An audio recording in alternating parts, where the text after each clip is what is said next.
for so long and gone for so long, and now we're back, and it feels so good. How about Tony Branger here? ARCA regular for Toyota and Venturini Motorsports on the pit box. There she is. Watching. A little bit look like Corey Himes' pit box. He would be a good one to hang out with if you're going to get educated on racing in the truck series. Majeski goes outside, Heim inside on the choose. I think Heim liked what he saw on that jump by Raja. Raja made that bottom work on that launch. Christian Eckes led 62 laps in our opening stage. He'll be on row 2 when we return to the green flag. It's just we were going to be so far back that I really was concerned about getting crashed. Just trying to flip something right now this early. Yeah, copy that.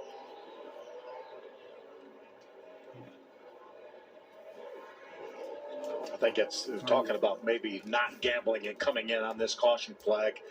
Don't want to get back in that hornet's nest, Michael, that you were talking about. It's crazy back there, and we're going to see that type of racing the rest of this day because of the sense of urgency. It just ramps up every lap that goes by.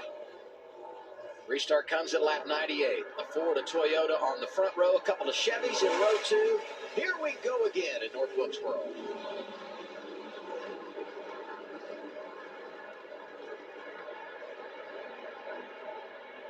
Pretty good start in that low lane for Heim. Stays side by side for the lead.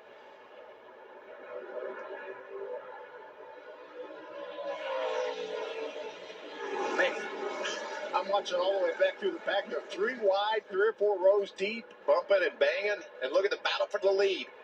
Love that shot there. See the 3 wide you're talking about, Phil? Right off turn 2. I thought Majeski was going to slide down in front of him. Couldn't quite make it clear. And now he does into turn 1. Now he's air blocking. We can even air block on a short track. Yeah, I used to, when I'd hold somebody off, I thought I was doing a great job. I didn't realize there was air doing involved and all that. I was like, hey, thought it was me. Ben Rhodes with that bit of a damage. And that's where it all is brewing back there. People wanting to get to the front. And that damage didn't even slow that truck down yesterday. It was still running some incredibly fast laps. It looks so much better today than it did yesterday. Is this a statement race for Connor Jones? What a great job he's doing here, running up there in the front. Battling for the 4th position. It looks like he's going to grab it. Good combination of strategy and a fast truck, and well executed on these 2 restarts today. 66 looks good. Scored 4th in front of Sanchez. You know, Sanchez is playing this race a little differently than the last 2. Remember, he had to start at the back. The last 2 races ended up with great top 10 finishes in both. His truck's past average is going to go way down this weekend compared to what we saw at Kansas and Darlington. Wow, Connor's committed to that high side. You can see he opens up the door for Sanchez to get onto the bottom of the track, but it's just not working for him. Butterbean running right there ahead of Grant Enfinger, a part of this battle. See Grant back up to the 8th spot. You know, we talked at the top of yesterday's show how good that truck was in practice. They found an issue on their 5 and make something happen in that 9. Daniel Dye and Lane Riggs round out our top 10. They're right there, part of this battle as well. There you see Daniel with the bright number 43, Race to Stop Suicide onboard camera here. I'm just glad Riggs is on track, because when the rains came yesterday, and we showed you the video of how heavy the rains were, the cover of his truck blew off on pit road, and I was afraid they wouldn't get that thing to fire this morning. But 38 is not only fired up, he is moving through the field. Looking inside of Daniel Dye here for 9th. Daniel's done such a good job this year, really coming to his own, has speed week in, week out, has piled up some great top 10 finishes as well. Yeah, you said it, week in, week out, an indicator that he's doing it at all different styles of racetrack. This battle won't go away. Oh, Lane's a little loose on entry. Going to move Daniel up the hill.